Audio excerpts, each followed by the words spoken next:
Block buster offers. 5 കാറുകൾ, 100 ബൈക്കുകൾ, 100 പേർക്ക് ഇന്റർനാഷണൽ ട്രിപ്പ്, 100 പേർക്ക് റിസോർട്ട് വെക്കേഷൻ. ഓരോ ദിവസവും 1 ലക്ഷം വീതം ക്യാഷ് പ്രൈസും കൂടാതെ 15 കോടിയുടെ ഉറപ്പായ ഡിസ്കൗണ്ടുകളും സമ്മാനങ്ങളും. മൈ ജിയോണം മാസോണം സീസൺ 2.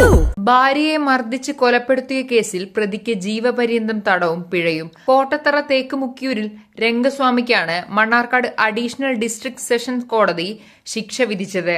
2014 ഒക്ടോബർ 8-നാണ് കേസിനാസ്പദമായ സംഭവം നടന്നത്. തേക്കുമുക്കിയൂരിലെ വീട്ടിൽ രാത്രി മദ്യപിച്ചെത്തിയ രംഗസ്വാമി ഭാര്യ വള്ളിയെ കരിങ്കൽ പണിക്കുപയോഗിക്കുന്ന ചുറ്റികയും വടിയും കൊണ്ട് മാരകമായി പരിക്കേൽപ്പിച്ച് കൊലപ്പെടുത്തുകയായിരുന്നു. മൃതദേഹ പരിശോധനയിൽ 45 മുറിവുകളാണ് കണ്ടെത്തിയത്. അന്വേഷണം നടത്തിയ പോലീസ് രംഗസ്വാമിയുടെ ഷർട്ടിലും മുണ്ടിലും പുരണ്ട രക്തക്കറ വള്ളിയുടേതെന്ന് കണ്ടെത്തി. കൃത്യം നടക്കുന്ന സമയത്ത് വള്ളിയുടെ അലർച്ച കേട്ട അയൽവാസിയായ സ്ത്രീയുടെ മൊഴിയും കേസിൽ നിർണായക തെളിവുകളായെന്ന് പബ്ലിക് പ്രോസിക്യൂട്ടർ പി ജയൻ പറഞ്ഞു.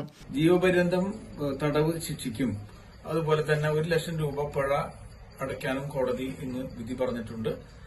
ഈ കേസിലെ മരണപ്പെട്ട സ്ത്രീയുടെ ഭർത്താവാണ് പ്രതി. ഈ കേസിലെ മരണപ്പെട്ട വള്ളിയെ അതിക്രൂരമായി മർദ്ദിച്ച് കൊലപ്പെടുത്തിയതാണ്. ചുറ്റിക കൊണ്ട് വടികൊണ്ടും അടിച്ചാണ് അവരെ കൊലപ്പെടുത്തിയത്.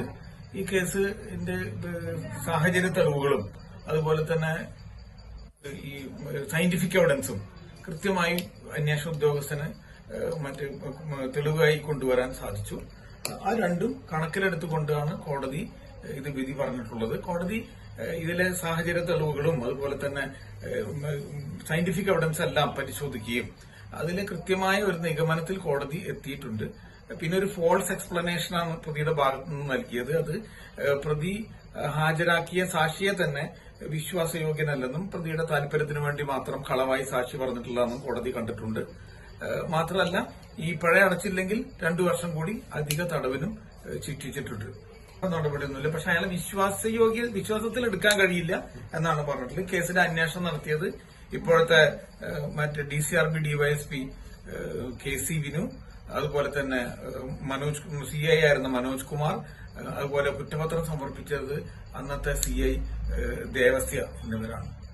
പ്രതിഭാഗത്തുനിന്ന് ഹാജരാക്കിയ സാക്ഷിയുടെ മൊഴി വിശ്വസനീയമല്ലെന്നും കോടതി കണ്ടെത്തി. വിധിയിൽ തൃപ്തിയുണ്ടെന്ന വള്ളിയുടെ സഹോദരി ലക്ഷ്മി പറഞ്ഞു. കോടതി വൈകിയാണെങ്കിലും ഇങ്ങനെയൊരു വിധി പ്രതിക്ക് കൊടുത്തതിൽ ഞങ്ങൾക്ക് സന്തോഷമുണ്ട്. ഇതിന്റെ കോടതിയിൽ പ്രവർത്തിച്ച കുറേ പോലീസ് ഉദ്യോഗസ്ഥരുണ്ട്, പിന്നെ നമ്മുടെ പബ്ലിക് പ്രോസിക്യൂട്ടറുണ്ട്. അവരുടെയൊക്കെ എല്ലാവരുടെ സഹായം ഉള്ളത് കൊണ്ട് മാത്രം ഞങ്ങൾക്ക് നല്ല സഹകരണം ഉണ്ടായിരുന്നു. ഈ കേസിനെ വിജയിപ്പിച്ചത് അവരാണ്. അവർക്കാണ് ആദ്യം നന്ദി പറയേണ്ടത്. പിന്നെ കോടതി ഇങ്ങനെ ഒരു വിധി പ്രഖ്യാപിച്ചത് ഞങ്ങൾക്ക് വളരെ സന്തോഷമുണ്ട്. പക്ഷെ ഇതുപോലെ ഒരു സ്ത്രീക്ക് ഇനി ഇങ്ങനത്തെ അനുഭവം ഉണ്ടാകാൻ പാടില്ല. ഇത് എല്ലാവർക്കും ഒരു പാഠമായി തന്നെ ഈ വിധി തരുന്നു.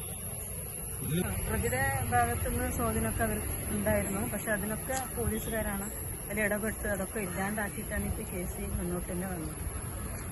അന്നത്തെ CIമാരായ PM മനോജ്, KC വിനു എന്നിവർ അന്വേഷിച്ച് CI KM ദേവസ്യയാണ് പ്രതിക്കെതിരെ കുറ്റപത്രം സമർപ്പിച്ചത്. കേസിൽ പ്രോസിക്യൂഷൻ ഭാഗം 15 സാക്ഷികളെ വിസ്തരിച്ചിരുന്നു.